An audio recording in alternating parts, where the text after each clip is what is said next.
وما ينطق عن الهوى إن هو إلا وحي يوحى.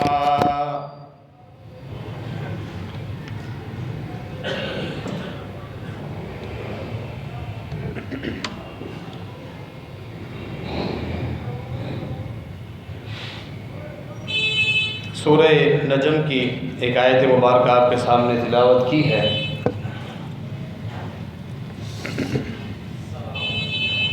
اللہ رب العالمین نے اپنے پیغمبر، اپنے محبوب، امام الاولین والآخرین، امام الانبیاء والمرسلین جناب محمد رسول اللہ صلی اللہ علیہ وسلم کی سیرت طیبہ اور آپ کی ذات بابرکت کے متعلق فرمایا ہے، وما ينطق عن الهوى، میرا یہ پیغمبر اپنی مرضی اور اپنی ذاتی خواہش سے کچھ بھی نہیں بولتا، ان هو الا وحی یوحی، یہ جو کچھ بولتا ہے وہ اللہ کی طرف سے وحی ہوتی ہے، وحی کی روشنی میں جو اللہ کی طرف سے اترتی ہے وہی گفتگو فرماتے ہیں۔ یہاں صرف قول کا ذکر ہوا ہے، یعنی گفتگو کا، لیکن مراد گفتگو کے ساتھ پیارے پیغمبر جناب محمد رسول اللہ صلی اللہ علیہ وسلم کی پوری سیرت طیبہ ہے، یعنی آپ صلی اللہ علیہ وسلم کا ہر فعل، نہ صرف آپ کی گفتگو، آپ کا بات کرنا، اور اس کے ساتھ آپ کی عبادتیں، آپ کے افعال، نمازیں، روزے، جہاد، اور اسی طرح نبی علیہ الصلوۃ والسلام کا خاموش رہنا، مسکرانا، مختلف مواقع پر آپ صلی اللہ علیہ وسلم کا ناراض ہونا یا کسی بات پر غصہ کرنا، حتیٰ کہ آپ صلی اللہ علیہ وسلم کا آرام فرمانا، نیند کرنا، سونا، کھانا یا مشروبات تناول فرمانا، یا اپنی حاجت کے لیے جانا، ایک ایک فعل سب اللہ رب العالمین کی طرف سے وحی ہے، امت کے لیے شریعت ہے۔ اسی لیے انبیاء کرام سب کے سب خاتم النبیین تک جتنے بھی پیغمبر آئے، یہ سلسلہ وہاں مکمل ہوا، ہر پیغمبر کا خواب اللہ رب العالمین کی طرف سے وحی کی ایک قسم ہوا کرتی تھی۔ انبیاء کے خواب بھی عام انسانوں سے ہٹ کر تھے۔ عام انسان جب خواب دیکھتا ہے، ممکن ہے وہ اللہ کی طرف سے بشارت ہو، خوشخبری ہو، یہ بھی ممکن ہے کہ وہ خواب جس فیلڈ کے ساتھ اس کا تعلق ہو، روزمرہ کے جو اس کے معاملات ہیں، جو کام کاج کر رہا ہو، جس تعلیم، جس ادارے کے ساتھ تعلق ہے، اس حوالے سے بھی وہ دن کے کام کاج خواب کی صورت میں آ سکتے ہیں۔ اور یہ بھی ممکن ہے کہ شیطان پریشان کرنے کے لیے، ڈرانے کے لیے مختلف قسم کی چیزیں انسان کو دکھائے، لیکن انبیاء کرام ان چیزوں سے محفوظ تھے۔ اور جب بھی خواب دیکھتے تھے، اللہ رب العالمین کی طرف سے وہ وحی کی ایک قسم ہوا کرتی تھی، یعنی وہ شریعت تھی جو اللہ رب العالمین نے اس پیغمبر پر نازل فرمائی، کیونکہ وحی کی اقسام میں جو بیان کی گئی ہے، ایک قسم خواب کی صورت میں بھی وحی اترتی تھی، یعنی اللہ رب العالمین کچھ احکامات نازل فرمانا چاہتا، جبرائیل امین آ جاتے انسانی صورت میں، یا نبی علیہ الصلوۃ والسلام کے پاس جبرائیل امین عالم ارواح فرشتے کی صورت میں ہی آتے، لیکن آپ صلی اللہ علیہ وسلم کی روح مبارک دنیا سے کٹ جاتی اور فرشتے کے ساتھ مل جاتی، اور آپ صلی اللہ علیہ وسلم وحی حاصل کرتے تھے۔ اور پھر تیسری قسم، خواب کی صورت میں اللہ رب العالمین آپ کو مختلف احکامات نازل فرماتا تھا۔ چوتھی قسم یہ بھی، معراج کے موقع پر جس طرح ساتوں آسمانوں سے اوپر عرش بری کے پاس اللہ رب العالمین کے پاس گئے، اللہ نے گفتگو فرمائی، جو احکامات دیے، یہ بھی وحی کی ایک قسم تھی۔ تقریباً 2 یا 3 ہفتے قبل آپ نے ایک موضوع سنا تھا کہ نبی مکرم جناب محمد رسول اللہ صلی اللہ علیہ وسلم کے خواب، ان خوابوں کے بیان کرنے سے ہم نے کیا نصیحتیں حاصل کی، امت کے لیے کیا اسباق ہیں، وہ آپ نے خواب سنے تھے۔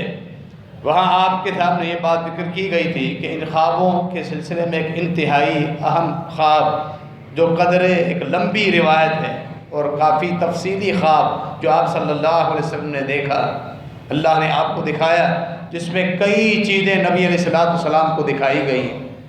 عرض کیا گیا تھا، اللہ نے موقع دیا تفصیل کے ساتھ اس اہم خواب کو ہم پڑھیں گے اور اس پر گفتگو کریں گے اور اس سے ملنے والے اسباق ہم حاصل کریں گے۔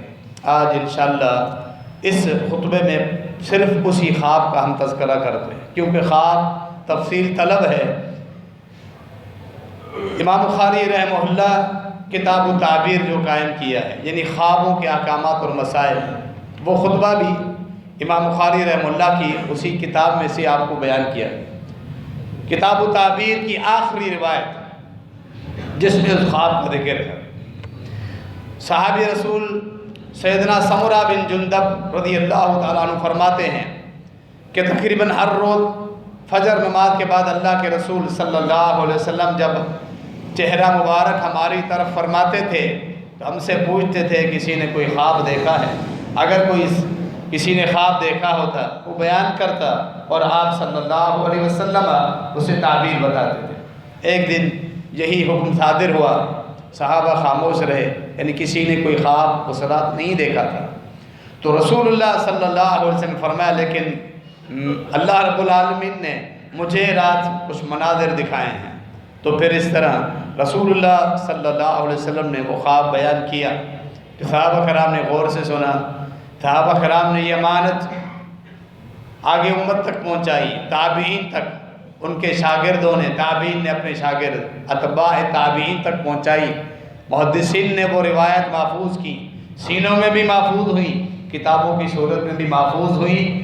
آج وہ احادیث جن میں یہ حدیث آج کی روایت بھی ہے، ہم پڑھ سکتے ہیں، سن سکتے ہیں اور پھر اپنے ایمان کو ہم تر و تازہ رکھ سکتے ہیں، اپنی اصلاح کر سکتے ہیں، جس میں جنت کے مناظر بھی آنے ہیں، یہ جو روایت ہے، اور جہنم کے خوفناک عذابوں کا بھی ذکر ہے، اور جہنم سے پہلے عالم ارواح میں بھی مجرموں کو جب عذاب شروع ہو جاتے ہیں ان کا بھی ذکر ہے کہ ہم نے ان بڑے بڑے گناہوں سے بچنا ہے، ہماری اولادوں کی اصلاح کرنی ہے، اور وہ نیکیاں جن نیکیوں کے بعد وہ جنت کے سرسبز و شاداب باغ ملنے ہیں، ان نیکیوں کے لیے تب وہ دو کرنی ہے۔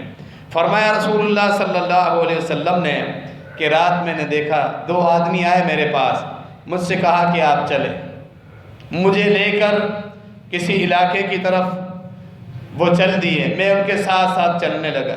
پھر ہم نے فرمایا کہ مختلف ایک زمینیں آئی، مختلف میدان آئے، میں نے دیکھا ایک میدان ہے، وہاں ایک آدمی لیٹا ہوا ہے، علی رجل مستجیم، دوسرا آدمی اس کے سر پہ کھڑا ہوا ہے، اس کے ہاتھوں میں ایک بہت بڑا پتھر ہے، وہ پتھر اٹھا کے جو سویا ہوا آدمی اس کے سر پہ دے مارتا ہے، فیصلب رأسہ، جب وہ پتھر اس کے سر پہ مارتا ہے تو اس کا سر پھٹ جاتا ہے، چپک جاتا ہے پتھر کی چوٹ کی وجہ سے، پتھر اس کے سر کو لگنے کے بعد لڑک کر آگے چلا جاتا ہے، وہ جو اوپر کھڑا ہوا ہے پتھر مارنے والا وہ دوبارہ جاتا ہے، پتھر کو لے کر آتا ہے، جب تک اس سوئے ہوئے آدمی جس کو سزا مل رہی تھی اس کا سر دوبارہ درست ہو جاتا ہے، پھر دوبارہ اس کو پتھر مارتا ہے، پھر پتھر دور چلا جاتا ہے، پھر پتھر لے کے آتا ہے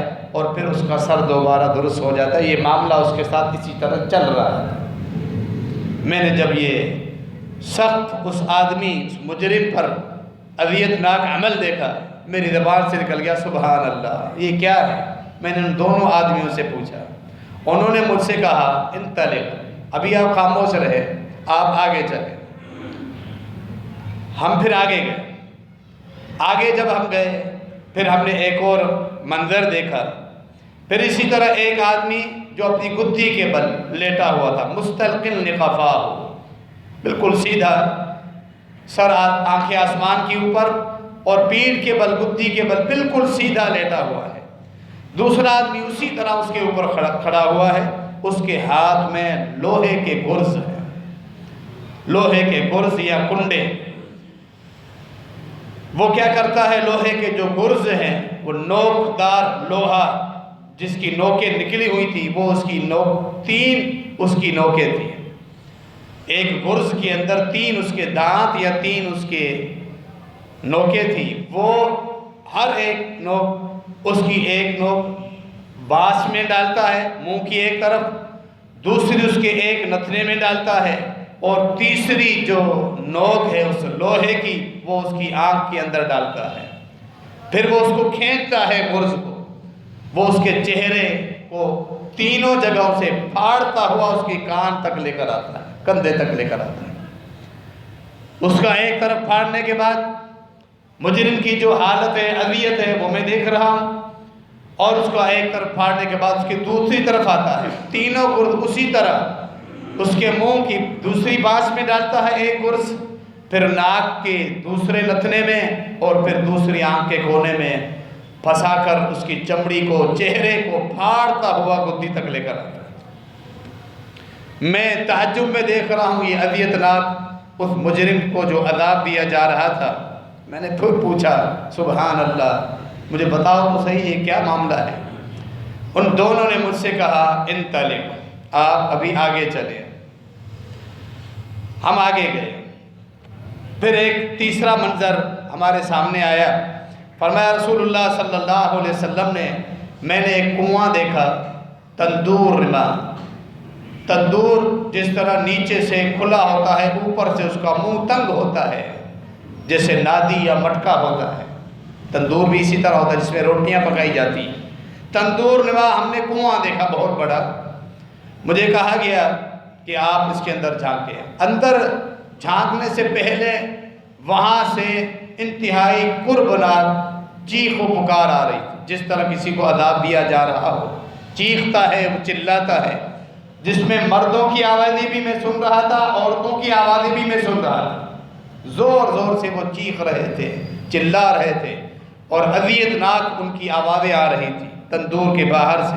جب میں نے اندر جھانکا تو میں نے دیکھا بغیر کپڑوں سے مجرد مرد ہیں، بڑی تعداد میں عورتیں ہیں، جنہیں آگ نیچے سے تندور میں جھلسا رہی، اس میں جل رہے ہیں، کا پورا جسم جو کہ کپڑوں کے بغیر تھا، مرد عورتیں، اور پھر آگ ان کو جھلسانے کے بعد آگ کا ایک زوردار شعلہ جو ہی اوپر آتا، ضعو ضعو، وہ سب کے سب اوپر آ کے اس کے منہ پہ پھنس جاتے، کیونکہ اس تندور کا منہ تنگ تھا، وہ آ کے اس میں پھنس جاتے اور آگ کا شعلہ ان کو جلاتا، پھر وہ آگ نیچے جاتی، سب نیچے جاتے، اس کی تپش میں وہ جلتے رہتے، دوبارہ شعلہ آتا ان کو اوپر لے کے۔ یہ معاملہ ان کے ساتھ چل رہا تھا، ان کی چیخ و پکار۔ میں نے پوچھا ما ہؤلائی، مجھے تم بتاؤ تو صحیح، اب ان کا کیا معاملہ ہے، کون سے مجرم ہیں، انہیں یہ عذاب کیوں دیا جا رہا ہے؟ ان دونوں نے مجھ سے کہا آپ بھی آگے چلیں، یعنی ابھی آپ صبر کریں، آپ کو ایک ایک معاملے کے متعلق بتا دیا جائے گا، فی الحال آپ ہمارے ساتھ چلتے رہے۔ ہم آگے گئے، پھر چوتھا منظر ہم نے دیکھا، ایک نہر تھی، اس کی پانی مکمل سرخ، گویا کہ وہ خون کی نہر تھی، احمر مثل الدم، خون کی طرح سرخ پانی تھا، بلکہ بعض روایت میں ہے وہ تھا ہی خون۔ اس میں ایک آدمی غوطے کھا رہا تھا، ایک آدمی اس نہر کے اندر خون کی نہر میں تیر رہا تھا، غوطے کھا رہا تھا، سابح یسبح، نکلنے کے لیے جب وہ کنارے پر آتا، کنارے پر ایک آدمی پتھر جمع کر کے وہاں بیٹھا ہوا تھا، پتھر رکھ کے وہ بیٹھا ہوا ہے اس کے انتظار میں کہ جب جب وہ نکلنے کی کوشش کرتا، ایک پتھر اٹھا کے اس کے منہ میں ٹھونستا، زور سے ٹھونستا، وہ دوبارہ جا کے نہر کے درمیان میں گر جاتا، اس خون کے نہر، یہ جس میں خون کی بدبو، خون کی تکلیف میں وہ غوطے کھا رہا تھا، نکلنے کی بھی کوشش کر رہا ہے، بار بار جب جب کنارے پر آتا، کنارے پہ بیٹھا ہوا آدمی ایک پتھر اٹھا کے اس کے منہ میں ٹھونستا، پھر وہ دوبارہ اس نہر میں چلا جاتا، غوطے کھاتا رہتا۔ میں نے پھر پوچھا ما ہذانی، دونوں کا معاملہ تو بتاؤ۔ قال علی انطلق، ان دونوں نے مجھ سے کہا آپ اب بھی آگے چلیں، ابھی یعنی آپ کو کچھ اور مناظر بھی دکھانے ہیں۔ ہم پھر گئے آگے جب ہم گئے، میں نے ایک آدمی کو دیکھا جس کا چہرہ انتہائی خوفناک اور وحشت زدہ چہرہ جس طرح ہوتا ہے، جس سے ڈر اور خوف محسوس ہو رہا ہو۔ انتہائی خوفناک صورت میں ایک آدمی، اس کے ارد گرد آگ تھی۔ میں نے دیکھا کہ وہ آگ کو جلانے کے لیے تگ و دو کر رہا ہے، بھاگ دوڑ کر رہا ہے۔ اس کے سامنے ایک بہت بڑا آگ کا الاؤ ہے، اس آگ کو جلانے کے لیے وہ بھاگ دوڑ کر رہا ہے۔ جیسے آگ کو جلانے کے لیے اہتمام کیا جاتا ہے لکڑیوں کا، آگ کا، تاکہ وہ آگ بجھ نہیں جائے، وہ کوشش میں لگا ہوا ہے۔ اور اس کا آدمی کا جو چہرہ تھا انتہائی خوفناک، بارعب، کہ دیکھتے ساتھ ہی ڈر لگ جائے۔ میں نے پوچھا یہ آدمی کون ہے، آگ پر یہ کون سی محنت کر رہا ہے؟ انہوں نے اب بھی مجھے نہیں بتایا۔ آپ آگے چلیں۔ ہم پھر آگے گئے۔ اب جب ہم آگے گئے، مناظر کچھ تبدیل ہونے لگے تھے۔ میں نے دیکھا ایک سرسبز و شاداب باغ ہمارے سامنے آ گیا۔ اس باغ کے اندر ہم داخل ہوئے۔ اس باغ کی خوبصورتی میں نے دیکھی۔ فیہما من کل لون الربیع، بہار کی ہر خوبصورتی، ہر رنگ جو بہار میں درختوں کا، پھولوں کا، فصلوں کا، پھلوں کا سجتا ہے، میں وہ ٹھنڈک اور مناظر، وہ رنگ اس باغ میں دیکھ رہا تھا۔ انتہائی خوبصورت باغ۔ فَإِذَا بَيْنَ ظَهْرَيْ الرَّوْضَةِ رَجُلٌ طَوِيلٌ، وہاں اس باغ کے اندر ایک بہت بڑا درخت ہے، انتہائی بڑا درخت۔ اس درخت کے قریب میں نے ایک آدمی کو دیکھا، بڑے قد کا آدمی، اتنا لمبا قد کہ اس کا سر اوپر آسمانوں کی طرف جا رہا ہے، حتیٰ کہ میں مشکل سے اس کا چہرہ دیکھ پا رہا تھا۔ اتنا لمبا اس سرسبز و شاداب جو باغ تھا، خوبصورت باغ، جس میں ہر طرح کے پھل اور خوشبوئیں، پھولوں کے رنگ سجے ہوئے تھے۔ وہاں میں نے اس آدمی کو دیکھا، لمبے قد کا آدمی، میں نے چہرہ مشکل سے اس کا دکھ رہا تھا۔ میں نے اس کے پاس پھر میں نے دیکھا، اس لمبے قدآور آدمی کے پاس، اس کے ارد گرد بڑی تعداد میں چھوٹے معصوم بچے ہیں، چھوٹے معصوم بچے، بڑی تعداد، بچے بھی ہیں، بچیاں بھی، چھوٹی عمر، وہ اس کے پاس بیٹھ کے کھیل رہے ہیں، اور وہ بڑے قد والا آدمی محظوظ ہو رہا ہے، جس طرح والد اپنی اولاد کو دیکھ کے محظوظ ہوتا ہے، خوش ہوتا ہے۔ فرمایا اتنی تعداد میں نے بچے دیکھے کہ کبھی اتنی تعداد میں ایک جگہ پر بچے جمع ہو جائیں میں نے کبھی نہیں دیکھے۔ فرمایا رسول اللہ صلی اللہ علیہ وسلم۔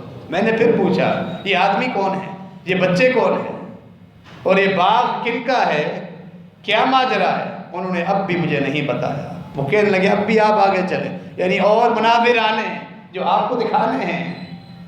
ہم آگے چلے۔ آگے جب ہم بڑھے، پھر ایک اور باغ آیا، ایک اور باغیچہ جو پہلے باغ سے بھی زیادہ خوبصورت تھا، پہلے باغ سے بھی زیادہ خوبصورت۔ اس کی ہریالی بالکل سیاہی مائل دکھ رہی تھی۔ جب سخت سرسبز و شاداب باغ ہو، دور سے سیاہی مائل نظر آتے ہیں، جیسا کہ سورۃ الرحمن میں اللہ رب العالمین نے جنت کے باغوں کی صفت ہمیں بیان فرمائی ہے، مدہامتان، کہ گہرے سبز گویا کے سیاہ، انتہائی خوبصورت۔ پہلے سے بڑا باغ، وہاں کے درخت اور وہاں کی شادمانی، وہاں کی ٹھنڈک، وہاں کے آبشار پہلے سے بھی زیادہ خوبصورت۔ وہاں پھر ایک بہت بڑا درخت آتا ہے۔ دونوں نے مجھ سے کہا آپ اس درخت پہ چڑھ جائیں، کیونکہ میرا خواب تھا، وہ دونوں آدمی میرے ساتھ تھے۔ میں اس درخت پہ چڑھا ہوں، تو وہاں درخت پہ جب چڑھا ہوں، اوپر شاخوں پر بڑے بڑے میدان شروع ہو جاتے ہیں۔ درخت ہے، درخت کی اتنی لمبی کشادہ شاخیں ہیں کہ دنیا میں تو ایک درخت کا تصور شاخیں اور پتے اور پھل پھول وغیرہ ہوتے ہیں، لیکن وہاں کے جو مناظر میں دیکھ رہا ہوں، عجیب و غریب مناظر، کہ وہاں پھر لمبے میدان ان شاخوں پہ شروع ہو جاتے ہیں۔ پھر ایک شہر آتا ہے، اس درخت کی شاخوں میں اس شہر کے محلات کو میں دیکھ رہا ہوں، انتہا خوبصورت سفید محلات چمکتے ہوئے میں دیکھ رہا ہوں۔ محلات مبنیۃ بلبن ذہب و بلبن فضۃ، کہ اس میں کچھ ایسے محلات ہیں جس کی ہر ایک اینٹ سونے کی جڑی ہوئی ہے، کچھ محلات ہیں جس میں ہر ایک اینٹ چاندی کی جڑی ہوئی ہے۔ اور ایک روایت میں ہے وہ محلات جو خوبصورت میں نے دیکھے، اس درخت کی شاخ میں وہاں کے جو شہر پورا اس کے محلات ہیں، ایک اینٹ چاندی کی، ایک اینٹ سونے کی۔ ہم جب اس شہر کے دروازے پر آئے، دروازہ ہم نے کھلوایا، دروازہ ہمارے لیے کھولا گیا، اس کے اندر پھر شہر کے اندر جب میں داخل ہوا، محلات کے بیچ میں ایک میدان شروع ہو گیا۔ فرمایا رسول اللہ صلی اللہ علیہ وسلم نے اس میدان میں ہمیں کچھ لوگ ملے، میدان میں ہمیں لوگ ملے، شطر من خلقہم کا احسن ما انت رائن وشطر کا اقبح ما انت رائن۔ وہ جو لوگ آ کے ملے اس میدان میں، بڑی تعداد میں ایک گروپ تھا لوگوں کی، ایک جماعت تھی جو ہماری طرف دوڑے دوڑے آ رہی، ہمارے سامنے آگے سب لوگ کھڑے ہو گئے۔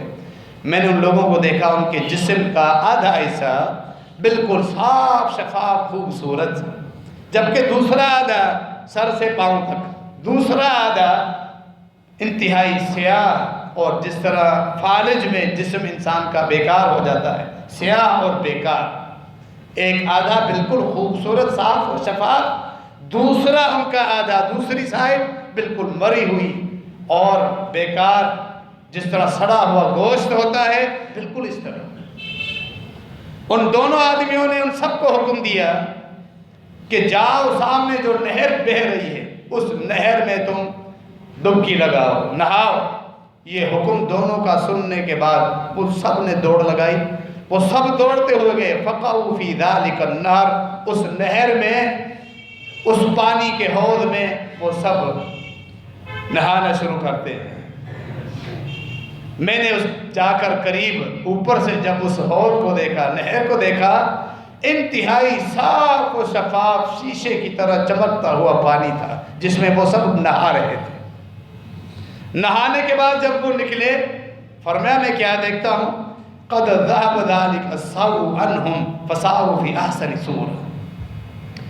اب ان کا پورا جسم صاف و شفاف چمکدار ہو گیا، اس نہر میں نہانے کی برکت سے ان کا جسم صاف و شفاف چمکدار ہو گیا۔ جو آدھا حصہ سڑے ہوئے گوشت کی طرح تھا، کالا اور مرا ہوا حصہ تھا، وہ ختم ہو گیا۔ اب پہلے دوسرے حصے کی طرح پورا جسم صاف و شفاف چمکدار ہو گیا۔ اب انہوں نے مجھے بتایا، فرمایا یہ جو جنت جس میں آپ سیر کر رہے ہیں یہ اللہ کی جنت ہے، جنت عدن۔ ان دونوں نے مجھ سے کہا یہ جنت عدن، اور آپ کا یہ گھر، یہ آپ کا گھر، مجھے اشارہ دیا آپ سر اوپر اٹھائیں، آپ کا محل، آپ کا گھر جو آپ کی وفات کے بعد جنت میں اللہ نے آپ کے لیے بنایا ہے۔ فسما بصری سودا، میری آنکھیں فوراً اپنے محل کی طرف جب اوپر اٹھی، میں کیا دیکھتا ہوں، خوبصورت محل، جس طرح بارش کے موسم میں خوبصورت بادل، رنگ برنگی بادل، سرمئی اور سفید رنگ کے بادل ہوتے ہیں، اس طرح میں نے اس خوبصورت محل کو دیکھا۔ ان دونوں نے مجھ سے کہا یہ آپ کا گھر، ہذا منزل۔ جب انہوں نے مجھ سے یہ کہا، میں نے کہا بارک اللہ فیکما، اللہ تعالیٰ آپ کو برکت عطا فرمائے، ذرانی فادخلوا، میرا گھر ہے، تم چھوڑو، تمہارا کام ختم، میں اپنے گھر چلا جاؤں۔ یعنی جو انسانیت کے تقاضے ہوتے ہیں، میں نے اپنا گھر انتہائی خوبصورت پرکشش جو مجھے اپنی طرف بلا رہا تھا، کھینچ رہا تھا، میں نے کہا مجھے جانے دو، میرا گھر ہے۔ انہوں نے کہا نہیں، ابھی نہیں، آپ اس میں جائیں گے، ابھی آپ کی دنیا میں عمر باقی، جب آپ وہ مکمل کریں گے وَأَنْتَ دَاخِلُهُ، آپ اس میں ضرور داخل ہوں گے۔ میں نے ان سے کہا کہ اللہ کے بندو، تم نے مجھے اتنے مناظر دکھائے ہیں، کچھ بتایا تو نہیں، یہ جنت عدن ہے اس کا تعارف کروایا، میرا گھر دکھایا، اتنے سارے مناظر، مجرموں پر ہونے والے عذاب بھی دکھے، اور باغات بھی دیکھیں، سونے اور چاندی کی اینٹ سے بنے ہوئے محلات بھی دیکھیں، مجھے ان کے بارے میں تفصیل تو بتاؤ۔ وہ اگلے خطبے میں انشاءاللہ اس روایت کا باقی حصہ مکمل کرتے ہیں۔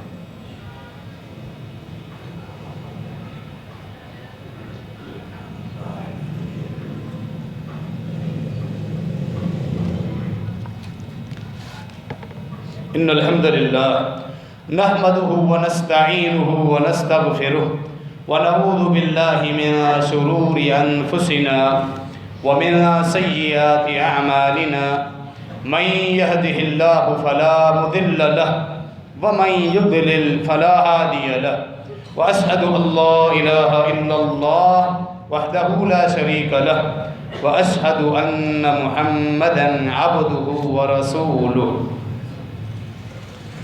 ان دونوں نے مجھے پہلے اپنا تعارف کروایا، فرمایا اللہ کے رسول میں جبرائیل ہوں، یہ میکائیل، یعنی انسانوں کی صورت میں آپ کے ساتھ جو چل رہے ہیں، کافی دیر سے آپ کو مختلف مناظر دکھا رہے ہیں، اللہ نے ہم نے آپ کے لیے بھیجا ہے، یعنی آپ کو یہ مناظر دکھانے کے لیے، تاکہ مفہوم کیا ہے آپ اپنی امت کو بتائیں کہ وہ ان کو کچھ اندازہ ہو اللہ کی جنت کیا ہے اور مجرموں پر ہونے والے عذابوں کی کیفیت کیا ہے۔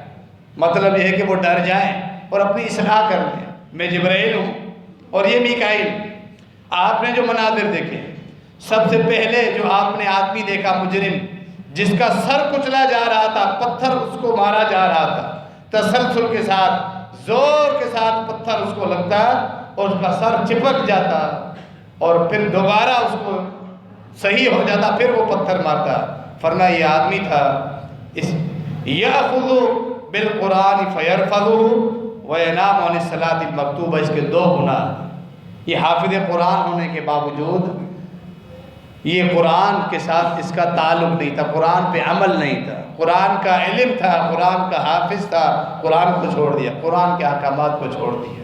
یہ سزا ہے جس کو علم ہو اللہ کے قرآن کے احکامات کا، علم ہے اللہ کی توحید کا، اللہ کے فرائض کا، نمازوں کا، زکوٰۃ کی ادائیگی کا، سب کچھ علم کے باوجود اس نے عمل نہیں کیا۔ اور پھر اس کا دوسرا گناہ، فرض نماز کے وقت یہ سویا رہتا تھا، وَيَنَامُ عَنِ الصَّلَاةِ الْمَكْتُوبَةِ، جیسا کہ فجر کی نماز ہے یا ظہر کے وقت سویا رہتا، اثر ضائع ہو جاتا، یہ سویا رہتا اور اس کو یہ عذاب دیا جا رہا ہے۔ تو یہ پہلا مجرم جس کا عذاب انتہائی اذیت ناک ہم نے پڑھا، اللہ ہم سب کو محفوظ رکھے۔ قرآن اللہ رب العالمین نے اتارا ہے، انسان اس کی تلاوت کرے، احکامات کو سمجھے، اس کے مطابق زندگی گزارے۔ احکامات میں بنیادی طور پہ اللہ کے جو فرائض ہیں ان کی اہمیت ہمیں سمجھ میں آئی، جو بالخصوص فجر کے اوقات میں لوگ سوئے رہتے ہیں اور اٹھتے نہیں۔ جس کو نماز پڑھنے کا ارادہ ہوتا ہے الارم رکھ کے سوتا ہے، یا گھر والے اٹھاتے ہیں تو اٹھ جاتا ہے۔ اس نے الارم رکھا، نیند ایسی غالب ہوئی، سن نہیں سکا، کسی نے اٹھایا نہیں، یہ شرعی عذر ہے، اٹھا ہی سورج طلوع ہونے کے بعد، اس پر گناہ نہیں۔ نبی علیہ السلام کی حدیث واضح ہے، جو سو جائے اس کے علم میں بات نہ آئے ورنہ اس پر گناہ نہیں، لیکن جس کا ارادہ ہی نہیں ہے وہ الارم کیوں رکھے گا؟ کتنے نمازی حضرات ہیں جو باقی اوقات کی نمازیں پڑھتے ہیں، فجر نہیں پڑھتے۔ اور بالخصوص اصلاح ان لوگوں کو کرنی چاہیے جو بالکل ہی نماز نہیں پڑھتے، کہ نماز چھوڑنا کتنا بڑا جرم ہے۔ مرنے کے بعد ایک یہ جو عذاب ہیں جہنم میں بھی ہو سکتے ہیں، اور مرنے کے بعد عالم ارواح قبر کے عذابوں کی بھی ایک جھلک۔ قبر کے معاملات انتہائی سخت، زندگی جو کہ ایک پلک جھپکنے میں گزر جانی ہے، یہ اللہ کی اطاعت میں گزرنی چاہیے، جس پہ کم از کم اللہ کے فرائض کی پابندی ہونی چاہیے۔ تو سر کو کیوں کچلا جا رہا تھا؟ انسان جب نیند کو ترجیح دے اللہ کے حکم کے مقابلے میں، انسان تکیے پہ سر رکھ کے نیند کا جو سکون انسان محسوس کرتا ہے وہ اپنے سر میں، کیونکہ جب نیند پوری نہ ہو سر میں بوجھ اور سر میں درد ہوتا ہے۔ نیند مکمل ہو انسان کا دماغ فریش ہو جاتا ہے۔ اب اس نیند کو، حرام نیند، اللہ کا فریضہ چھوڑ کے جو آدمی سو رہا ہے، اسی سر کو کچلا جا رہا ہے جو اللہ کے فریضے کے وقت سویا رہتا تھا۔ اس میں سے ہم سب اپنی اصلاح کریں۔ اگر ہم فجر نہیں پڑھتے، سوئے رہتے ہیں، یہ صحیح بخاری کا حدیث آپ نے سنی، نبی علیہ السلام کا خواب جو کہ وحی ہے، اللہ کی طرف سے شریعت ہے، اس میں اس مجرم کی سزا یہ سنائی دی گئی۔ اب بھی اگر ہم اصلاح نہ کریں، اس کا مطلب ہے ہم سے بڑا کوئی غافل نہیں ہے۔ اللہ رب العالمین اصلاح کے لیے ہمیں مواقع دیتا ہے۔ ذوالحجہ کے ایام، رمضان مبارک کا مہینہ جو انتہائی قریب ہے، اللہ کی بڑی نعمتیں ہیں، یہ اللہ کی احسانات ہیں اس امت پر۔ یہ اللہ رب العالمین نے اس امت کو جو بونس دیے ہوئے ہیں ان میں سے رمضان مبارک کا مہینہ بھی ہے۔ ہم اپنی اصلاح کر لیں، رمضان سے پہلے ہی شعبان کی باقی چند دنوں میں، رمضان جب آئے پھر ہم اصلاح کریں گے تو وہ اصلاح نہیں ہوگی۔ پہلے ہم مستعد اور تیار ہو جائیں، فرائض کی پابندی، نوافل کا اہتمام ابھی شروع کر لیں تاکہ رمضان میں ہم اسی طرح چلتے رہیں، مرد ہوں یا خواتین ہوں، مخصوص ایام کے علاوہ باقی جو نمازیں فرض ہیں ان میں سستی نہیں کرنی چاہیے، وہ گھروں میں پڑھیں، مساجد میں اہتمام نہیں، فرض نہیں ہے خواتین پر، لیکن ایسے نہیں ہونا چاہیے کہ کبھی کپڑوں کے پلید ہونے کا بہانہ کر لیں، بچے کے پیشاب کرنے کا بہانہ کر لیں، غسل کی حاجت ہو یہ بہانہ کر کے اللہ کا فریضہ چھوڑ دیا جائے اور نماز نہ پڑھی جائے۔ جس طرح مردوں کے لیے حکم ہے، خواتین کے لیے بھی نمازوں کی پابندی کا وہی حکم ہے۔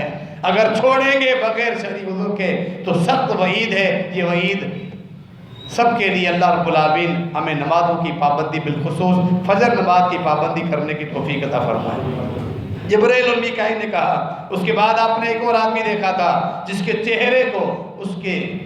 کے چہرے کے اندر گرز ڈال کے پھاڑا جا رہا تھا دونوں طرف سے، اس کی باچھوں کو، ناک کے نتنوں کو اور آنکھوں کو، پورے چہرے کو چیرا جا رہا تھا، پھاڑا جا رہا تھا۔ یہ جھوٹا آدمی تھا، یہ جھوٹ بولتا ہے اس انداز میں، اس کا جھوٹ پوری دنیا میں پھیل جاتا تھا۔ انسان جب جھوٹ بولتا ہے اپنی زبان سے بولتا ہے، چہرے کے اتار چڑھاؤ کو اس انداز میں رکھتا ہے سامنے والا متاثر ہو، اللہ رب العالمین عذاب بھی اس کے چہرے پورے ہو دے۔ جھوٹ ایک بہت بڑی بیماری ہے، بہت بڑا گناہ ہے، کبیرہ گناہ ہے۔ جھوٹ کا جو بالخصوص عادی ہے، اللہ کے ہاں اس عادی شخص کو کذاب لکھا جاتا ہے۔ قبر سے اٹھے گا کذاب کے ٹولے میں بن کے اٹھے گا، کذاب کے ٹولے میں شامل ہوگا پھر اٹھے گا۔ جھوٹ انسان دنیاوی فوائد کے حصول کے لیے بولتا ہے، اللہ کا ڈر اس کے دل سے جب نکل جاتا ہے، وہ سمجھتا ہے مجھے جھوٹ بولنے سے عزت ملے گی، لیکن عزت کا مالک اللہ رب العالمین۔ انسان ہمیشہ سچ بولے، بظاہر کڑوا ہو، بظاہر اس کے خلاف جائے، لیکن سچ بولتا رہے، کبھی دنیاوی فوائد کے لیے جھوٹ نہ بولے۔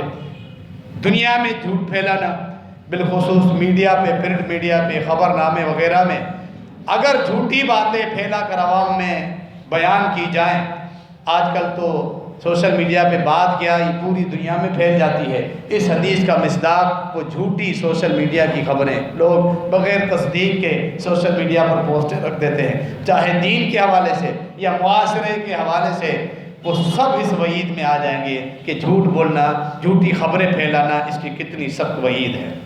فرمایا اس کے بعد ان دونوں نے کہا، جبرائیل میکائیل نے، تیسرا منظر آپ نے دیکھا، مرد اور عورتیں کپڑوں سے مجرد تھے، بغیر کپڑوں کے، انہیں تندور نواح کنویں میں عذاب دیا جا رہا تھا آگ کے۔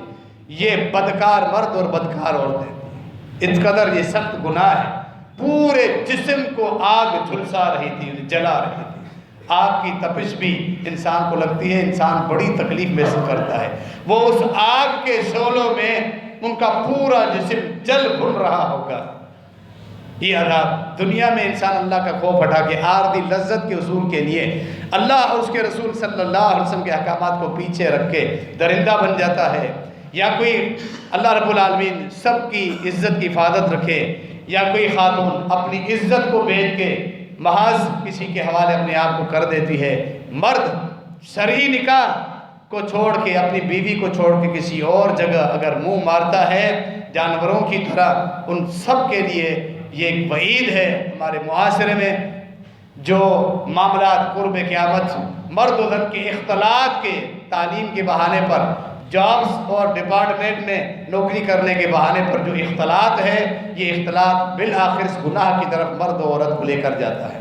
شریعت نے تو زنا کے اسباب پر ہی پابندی لگائی ہے کہ کوئی خاتون کسی غیر مرد سے بغیر ضرورت کے بات نہ کرے، اگر ضرورت پڑ جائے گھر میں کوئی نہیں پردوں کے پیچھے تو سخت ترش انداز میں بات کرے۔ فلا تخضعن بالقول، یہ تعلیم تو اللہ نے نبی علیہ السلام کی گھر والیاں جو پوری امت کی مائیں ہیں، جن کی پاک دامنی میں کوئی شک نہیں، ان میں ام المومن عائشہ رضی اللہ عنہا بھی موجود ہے، جن کی پاک دامنی کی گواہی اللہ نے قرآن میں لکھ دی ہے، ان کے لیے بھی حکم فرمایا کہ نرم گفتگو نہ کریں۔ موبائل فون پر چیٹ گفتگو کرنا، میسیجنگ کرنا، کچہریاں کرنا، یہ اسباب ہیں جو آگے پھر ملاقات کی طرف لے کر جاتے ہیں اور پھر بدکاری کی طرف لے کر جاتے ہیں۔ وَلَا تَقْرَبُوا الزِّنَا، اللہ نے فرمایا اس بدکاری کے قریب بھی نہیں جاؤ۔ اسی لیے مردوں کو علیحدہ حکم دیا اپنی آنکھوں کو نیچا رکھیں، آنکھوں کی حفاظت کریں، کسی غیر عورت کو نہ دیکھیں۔ یہ آنکھ دروازہ ہے، جب آنکھ کا دروازہ تم نے کھول دیا آگے گناہ کی طرف بھی جاؤ۔ عورتوں کو علیحدہ حکم دیا اپنی آنکھوں کو نیچا کریں۔ پاک دامنی اللہ کو بڑی ایک محبوب صفت ہے، جبکہ بدکاری اور زنا اور اس طرح فحش کاری کے معاملات اللہ کو ان سے سخت نفرت ہے۔ حتیٰ کہ اللہ رب العالمین عادی مجرم جو گناہ بھی نہ کرے، جہاں بھی موقع ملے وہ اپنی ہوس پوری کرتا رہے، تو پھر ایسے انسان کے چہرے پر اللہ پھٹکار نازل کرتا ہے، دنیا میں بھی آخرت میں بھی۔ جریج کا واقعہ، والدہ بلانے آئی تھی بنی اسرائیل میں، بڑا عبادت گزار تھا، بات سمجھ میں نہیں آئی، والدہ کے بلانے پر نہیں گیا، نماز پڑھ رہا تھا، تو تکلیف ہوئی والدہ ماجدہ کو، تکلیف میں یہ بد دعا دی، اے اللہ لا تمتو حتی یری الی وجہ المومسات، کہ زندگی میں اس کو کسی بدکارہ کا چہرہ ضرور دکھا دی۔ حدیث کے الفاظ پر غور کریں، بد دعا یہ نہیں کی کہ کسی بدکارہ کے ساتھ یہ فحش کاری کرے، یہ بد دعا نہیں تھی، بد دعا یہ تھی اس کا چہرہ دیکھے، یعنی ایسے مرد اور ایسی عورتیں جو آتی ہیں اللہ ان کے چہروں پر ایسی پھٹکار رکھ دیتا ہے کہ ان کے چہرے کو دیکھنا بھی عذاب بن جاتا ہے۔ اللہ ہم سب کو پاک دامنی کی صفت نصیب فرمائے اور گناہوں سے محفوظ رکھے ہمیں، ہماری اولاد کو۔ وَأَمَّا الرِّجَالُ، فرمایا کہ یہ زنا کرنے والی مرد اور عورتیں تھیں۔ اس کے بعد آپ نے ایک آدمی دیکھا جو خون کی نہر میں تیر رہا تھا، غوطے کھا رہا تھا اور اس کے منہ میں پتھر پھونسے جا رہے تھے، یہ سود خور تھا، گناہ یہ ملوث تھا، توبہ نہیں کی، مر گیا۔ دنیاوی حوث، مال کی حوث، مال کا پجاری، وہ پیسے جمع کرتا ہے، پیسے کے ذریعے، سود کے ذریعے پیسہ کماتا تھا۔ سود کی کئی صورتیں ہیں، یہ پورا علیحدہ تفصیل طلب موضوع ہے۔ پاک دامنی کا موضوع الگ ہے، سچ بولنے کا موضوع الگ ہے، نمازوں کی پابندی کا موضوع الگ ہے، لیکن آج ان تمام موضوعات پر اشارے آپ کے سامنے بیان کیے جا رہے ہیں۔ جیسا کہ اس روایت میں ہے تو سود خور اللہ اس کے رسول کے ساتھ جنگ کرتا ہے۔ اللہ رب العالمین نے فرمایا جو سود کا مال کماتا ہے یمحق اللہ الربا، میں اس میں سے برکتیں ختم کر دیتا ہوں، اس میں کبھی تمہیں ترقی نہیں ملے گی۔ اگر بظاہر تم میں مل بھی جائے، اللہ تم سے دین کی نعمت، نمازوں کی توفیق، تمہارے گھروں کی برکتیں، اولاد کی اطاعت اور اصلاح چھین لے گا، تمہارے دلوں میں مہر لگ جائے گی۔ اللہ کے رسول کے ساتھ جنگ بہت مشکل ہے۔ اس کا کم از کم گناہ، جیسا کہ مسند احمد کی صحیح روایت ہے، والدہ سے بدکاری کرنے کے مترادف ہے سود، یہ روایت صحیح ہے۔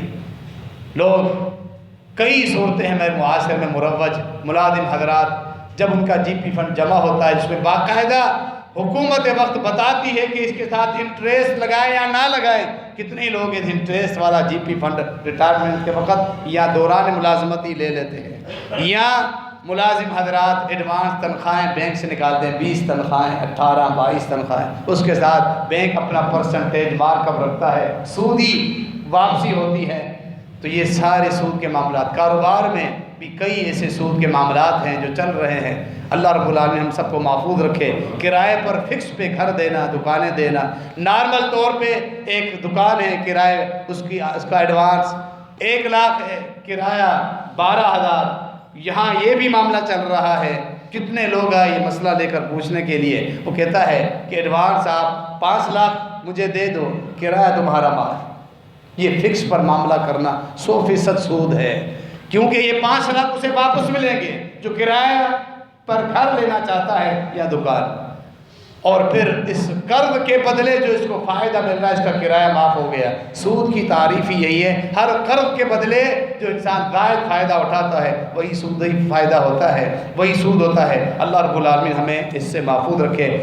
خون کے دریا میں کیوں ڈبکی کھا رہا تھا؟ یہ لوگوں کا خون چوستا تھا سود کے ذریعے، اور اس کے منہ میں پتھر کیوں ٹھوسے جا رہے تھے؟ اس لیے کہ ایسے آدمی کا پیٹ پتھر ہی بھرتے ہیں، دنیاوی برکتوں والا مال اس کا پیٹ نہیں بھرتے۔ یہ عذاب بھی اس کو اسی حساب سے دیا گیا۔ وہ آدمی آپ نے دیکھا آگ کے ارد گرد بڑے خوفناک چہرے والا، وہ جہنم کا داروغہ مالک، جہنم کو وہ تیز کرتا ہے، اس کی آگ کو بجھنے نہیں دیتا۔ جہنم پر کھڑے ہو کر اللہ رب العالمین نے اس کا چہرہ یہ ایسا بنا دیا تو جہنم کے مناظر ہر وقت اس کے سامنے ہے، اس کے چہرے پر جو خوشی مسکراہٹ ہے وہ کبھی آتی ہی نہیں ہے۔ جہنم کے مناظر ہی ایسے، ہمیشہ اس کے چہرے پر یہ وحشت اور خوفناکی چھائی ہوئی ہے۔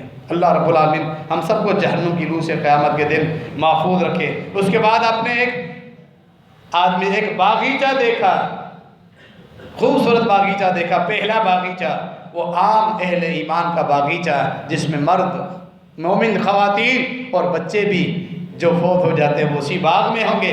لمبے قد کے آدمی جو آپ نے دیکھا وہ اللہ کے پیغمبر، آپ کے والد روحانی ابراہیم علیہ السلام، لمبے قد والے، انہی کے ساتھ بچے کیوں دکھائے گئے؟ اہل علم یہاں شرح کرتے ہیں کیونکہ قربانی دینے کے لیے تیار ہوئے، اپنے معصوم بچے کو ذبح کرنے کے لیے تیار ہوئے، اللہ نے قربانی قبول کر لی، اللہ نے اس کے بدلے عالم ارواح میں بھی یہ سکون عطا فرمایا، وہاں بھی چھوٹے چھوٹے معصوم بچے، وہ لوگوں کے معصوم بچے جو بلوغت سے پہلے فوت ہو جاتے ہیں وہ بھی ان کے ساتھ جنت میں ہوں گے۔ یہاں صحابہ نے سوال کیا کہ اللہ کے رسول یہ چھوٹے چھوٹے بچے جو ابراہیم علیہ السلام کے ساتھ ہوں گے وہ اولاد المشرکین، اس میں مشرکین کے بچے بھی؟ فرمایا ہاں، کیونکہ انسان مکلف ہوتا ہے بالغ ہونے کے بعد، بلوغت سے پہلے وہ مکلف ہی نہیں ہوا، اس نے اگر شرک بھی کیا، گناہ بھی کیا، کفر بھی کیا، پکڑ نہیں ہے۔ بلوغت سے پہلے فوت ہونے والے بچے سب اس جنت میں ہوں گے جہاں ابراہیم علیہ السلام کو آپ نے دیکھا۔ اس کے بعد آپ نے جنت عدن دیکھی، اور ایک آپ درخت پہ چڑھے اور ایک خوبصورت ایک اور باغ دیکھا جو پہلے سے زیادہ خوبصورت تھا۔ فرمایا یہ شہداء کا گھر، پوری یہ منزل، یہ پورا علاقہ، یوں سمجھے پورا یہ بلاک اللہ نے شہداء کے علیحدہ تیار کر کے رکھا ہے، جس کی 100 منزلیں ہیں، ہر ایک منزل اعلیٰ سے اعلیٰ اور عالی شان ہے، اس کی خوبصورتی بڑھتی جاتی ہے۔ اللہ رب العالمین ہمیں اپنے فضل سے شہادت کا رتبہ نصیب فرمائے۔ وہ لوگ کچھ آئے آپ کے سامنے جن کا آدھا جسم مرا ہوا تھا، آدھا جسم خوبصورت تھا، یہ اللہ کے موحدین بندے تھے جنہوں نے شرک نہیں کیا۔ آدھی خوبصورتی اللہ کے فرائض کی پابندی کی وجہ سے تھی، اور آدھی جو بدصورتی تھی وہ گناہوں کی وجہ سے تھی۔ عقیدہ درست تھا، ایمان صحیح تھا، نیکیاں اور گناہ مل گئے تھے، تو گناہوں کا اثر قیامت کے دن ایسے ظاہر ہوتا ہے، وہ ان کے چہرے پر، نیکیوں کا اثر بھی اس طرح۔ قبروں سے جب تمام انسان اٹھیں گے، نیک لوگوں کے چہرے چمک رہے ہوں گے، انہیں نور عطا ہوگا، گنہگاروں کے چہروں پر سیاہی چھائی ہوئی ہوگی، کالی رات کے سیاہ ٹکڑوں کی طرح ان کے چہرے ہوں گے، یعنی ان کے چہروں سے ہی آیا ہوگا کہ ان کا معاملہ کیا ہونے والا ہے۔ اپنے باطن کو صاف رکھے، اپنی روح کو جو اللہ کو پسندیدہ ہے۔ پھر یہ کیوں دکھایا گیا کہ وہ سب صاف و شفاف پانی میں ڈبکی لگاتے ہیں، اس میں نہاتے ہیں، وہ اللہ کی رحمتوں کا پانی، اللہ نے اپنی رحمت سے انہیں معاف کر دیا۔ اللہ کی رحمتیں صاف و شفاف سفید پانی کی طرح ہیں، اس میں اللہ کی رحمت بھی مراد ہے، اللہ کا دین بھی مراد ہے۔ جب انسان اللہ کے دین میں نہاتا ہے، دین کے پانی میں، یعنی دین کو اپناتا ہے، دین کا لباس پہنتا ہے، اللہ کا دین ہے ہی صاف شفاف پانی کی طرح جو انسان کے گناہوں کو دھو ڈالتا ہے۔ اسلام انسان کے گناہوں کو دھو ڈالتا ہے، نمازیں انسان کے گناہوں کو دھو ڈالتی ہیں، اسی طرح رمضان مبارک کے روزے، حج، زکوٰۃ، یہ ساری چیزیں ایک صاف شفاف بہتے ہوئے پانی کی طرح ہیں جو انسان کے گناہوں کے سیاہی کو دھو ڈالتی ہیں۔ پھر آپ صلی اللہ علیہ وسلم کو آپ کا گھر بھی دکھایا گیا، فرمایا گیا کہ آپ کی عمر ابھی باقی ہے، اس کے بعد آپ اپنے گھر میں داخل ہوں گے۔ یہ پھر بھی میں نے اس میں اختصار کیا ہے، پوری روایت آپ کے سامنے بیان کر دی ہے۔ اجمالی طور پہ ان گناہوں کا بھی تذکرہ ہے۔ اللہ رب العالمین ہمیں تمام بڑے اور چھوٹے گناہوں سے محفوظ رکھے۔ اللہ رب العالمین ہمیں وہ نیکیاں کرنے کی توفیق عطا فرمائے کہ ہم سب اللہ رب العالمین کی جنتوں کے وارث ہو جائیں۔